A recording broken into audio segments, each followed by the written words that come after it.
पाकिस्तान जो खुद को आतंक का मारा कहता है, उसका असली चेहरा एक बार फिर दुनिया के सामने आ गया। आतंकी संगठन लश्कर और जैश के हमास के साथ साठगांठ की तस्वीरें अब सामने आ गई हैं। इसके साथ ही हमास का कश्मीर प्लान भी सामने आ चुका है। क्या है ये प्लान, देखिए हमारी इस स्पेशल रिपोर्ट में।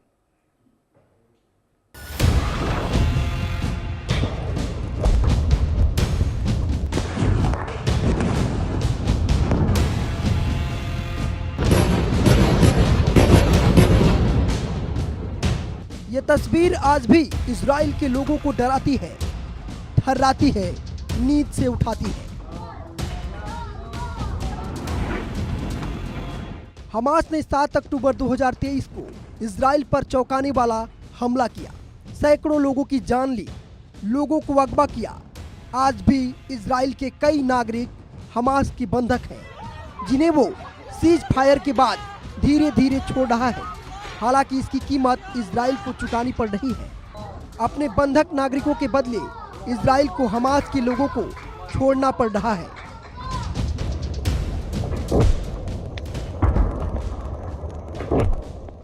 सात अक्टूबर 2023 को इजराइल पर किए आतंकी हमले को हमास ने ऑपरेशन अल अक्सा फ्लड नाम दिया था, और अब एक बार फिर ये नाम सुनाई दिया है, जिसने भारत के कान खड़े कर दिए हैं।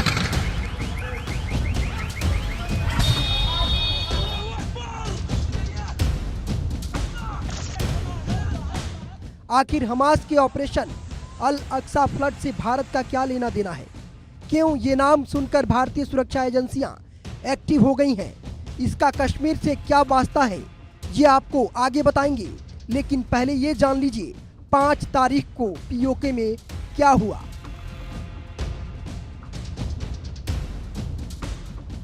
हर साल 5 फरवरी को पाकिस्तान कश्मीर एकजुटता दिवस मनाता है। इस मौके पर पाकिस्तान की बड़ी साजिश का खुलासा हुआ। जम्मू कश्मीर में लगातार सैन्य दबाव के बाद जैश-ए मोहम्मद काफ़ी कमज़ोर हो चुका है, जिसके कारण अब उसे लोगों से जुड़ने के लिए हमास की मदद लेनी पड़ रही है। जैश-ए मोहम्मद और लश्कर-ए-तैयबा ने पाकिस्तान के कब्जे वाले कश्मीर में एक कार्यक्रम आयोजित किया था, जिसमें हमास के सदस्य भी पहुंचे थे। कार्यक्रम की जगह रावलकोट था, जो आतंकियों के लिए लॉन्चिंग पैड है। यहाँ हमास नेताओं के पोस्टर भी लगाए गए थे। खास बात यह है, पीओके के साबिर शहीद स्टेडियम में Kashmir solidarity and Al Aqsa flood conference के नाम से जैश, आतंकियों और हमास की मीटिंग हुई, जिसके बाद सवाल उठ रहे हैं, क्या जैश और लश्कर हमास के साथ मिलकर कश्मीर में ऑपरेशन अल अक्सा फ्लड को अंजाम देना चाहते हैं?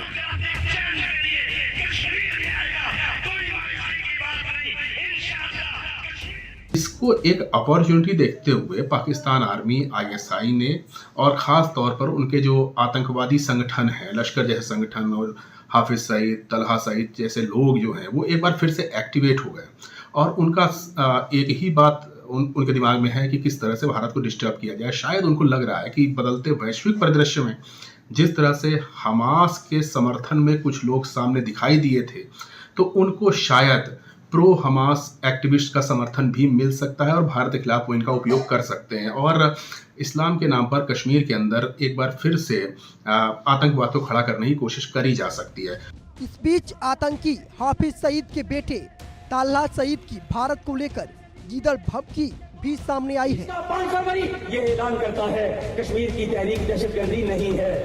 मेरे मोहतरम भाइयों, इसलिए सारी दुनिया के अक़वाम मुत्तहिदा हो, सलामती कौंसिल भी हो, कोई ग्रुप भी हो, वो अक़वाम मुत्तहिदा हो, सलामती कौंसिल हो। तलहा सईद ने लाहौर में एक रैली के दौरान किसी भी कीमत पर कश्मीर को भारत से आज़ाद कराने की कसम खाई। कहा, अंतर्राष्ट्रीय समुदाय को किसी भी पाकिस्तान को आतंकवादी नहीं समझना चाहिए। पाकिस्तान के लोग आतंकवादी नहीं हैं। लश्कर-ए-तैयबा आतंकवादी संगठन नहीं है। इस दौरान भीड़ ने जेल में बंद उसके पिता की रिहाई की मांग करते हुए नारे लगाए। सारी दुनिया को भी पैगाम देना चाहता हूं कि कश्मीर का काम दहशतगर्दी नहीं है। अहले कश्मीर के लिए जो है ये ताकत आवाज बुलंद करना, उनके साथ इजहार यकजहती करना दहशतगर्दी नहीं है। आप मोदी शैतान के प्रोपेगेंडे से निकलिए। ये 2025 25 का 5 फरवरी ये ऐलान करता है कश्मीर की तहरीक दहशतगर्दी नहीं है। मेरे मोहतरम भाइयों, इसलिए सारी दुनिया के अक़वाम मुत्तहिदा हो, सलामती कौंसिल भी हो, कोई मुल्क भी हो, वो अक़वाम मुत्तहिदा हो, सलामती कौंसिल हो, दुनिया का कोई मुल्क भी पाकिस्तान के किसी शहरी को उस वक्त तक दहशतगर्द नहीं कह सकता जब तक वो हमारी रियासत का इत्तेफाक ले नहीं लेता, उनकी मदद नहीं ले लेता। पाकिस्तान की अदालतें मेरे वालिद मोहतरम के हक में फैसले देती आई हैं और इंशाअल्लाह जब हक की बुनियाद पर केसेस को देखा जाए तो पता चलेगा कि केसों के फैसले क्या होते हैं। तो मैं सारी दुनिया को भी ये कहना चाहता हूं, अल्लाह के फजल करम से हम लोग दहशतगर्द नहीं है, हम किसी पर ज्यादती करने वाले नहीं है। अब तलहा के दर्द की असल वजह भी जान लीजिए। US agency for international development अमेरिकी सरकार का एक वैधानिक निकाय है, लेकिन बहुत कम लोगों को पता है। USAID का पैसा भारत विरोधी संगठन को दिया जाता था, जिसे अमेरिका ने खुद आतंकवादी संगठन करार दिया है। ये पैसा लश्कर तैयबा के मुखौटा संगठन फलाहे इंसानियत फाउंडेशन को मिलता था। फलाहे इंसानियत फाउंडेशन और लश्कर तैयबा मुंबई में 26/11 के हमलों में शामिल थे। इससे भी ज़्यादा चौंकाने वाली बात यह है, आतंकवादी संगठनों से जुड़े एक इस्लामी चैरिटी को फंड देने के मामले में जांच के घेरे में आने के बावजूद USAID उसे फंड जारी करता रहा। और अब जब ट्रंप ने इस फंड को रोक दिया है तो तलहा सईद दिल से निकलकर बिलबिला रहा है। लेकिन दुनिया इनकी हकीकत जानती है।